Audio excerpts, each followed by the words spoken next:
দিনটি ছিল সপ্তমীর দিন। তো সবাইকে জানাই শুভ শারদীয়া সপ্তমীর শুভেচ্ছা আর কি। তো যাই হোক, সবাই পুজো ভালো কাটো। এদিকে দেখো আমি রেডি শেডি হয়ে গেছি, আজকেও মেয়েকে নিয়ে যাচ্ছি। তো এই হচ্ছে আমার লুক, কেমন লাগছে তোমরা জানিও। যাই হোক, তো এবারে আজকে পুজো প্যান্ডেল অনেকগুলো ঠাকুর দেখেছি, মোটামুটি 6টার মতো হবে। যাই হোক, তো এটা হচ্ছে আমাদের পাড়ার পুজো, এটাও একটা পাড়ার পুজোটাও খুব সুন্দর। তারপরে নেক্সট যাচ্ছি আমার বরের স্কুলের ওখানে, এটা হচ্ছে তোমার নেতাজি নগরের দিকে। এটাও খুব সুন্দর, ভালো লাগছে ঠাকুরটা, খুব সুন্দর। এটা হচ্ছে তোমার বৈষ্ণব মানে আমাদের এই পাড়ারই এটা একটা পুজো আমবাগানে। এটাও খুব ভালো হয়েছে, ঠাকুরটা খুব সুন্দর। তবে ঠাকুর থেকে একটা ও খেয়েছিল ডিম সেদ্ধ, আমি খেয়েছিলাম কী বলে ওটা কঞ্চা, এটাও খেতে টেস্টি ছিল।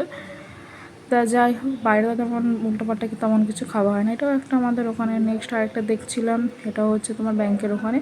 এই ঠাকুরটাও ভালো করেছে, খুব সুন্দর, আমার বেশ পছন্দ হয়েছে ঠাকুরটা।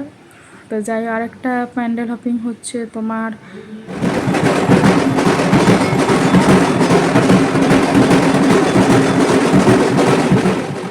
এই পুজোটা হচ্ছে, এটা হচ্ছে আমার বড় স্কুলের ওখানে। তো এখানে দেখছি ঢাক বাজছে, ধুনুচি নাচ হচ্ছে, মায়ের পুজো শুরু হচ্ছে। তো যাই হোক, তারপরে এদিকে কিছুক্ষণ ঘোরাঘুরি করে আমরা একটু মেলায় গেছিলাম, পাশেই বাড়ি ময়দানের ওখানে।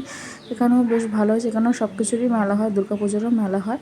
তো এখানে কিছু ঘোরাঘুরি করলাম, তেমন কিছু কিনি মেলায় আর কি কিনবো। যাই হোক, তো কিছুক্ষণ ঘোরাঘুরি করে পাশে একটা ঠাকুরটা দেখে নিয়েছিলাম। তারপরে এখানে মেয়েকে আবার একটা দোলনা চলালাম। তো যাই হোক, খুব মজা করেছি এবারে পুজোতে। তোমাদের কেমন কাটলো তোমরা জানিও।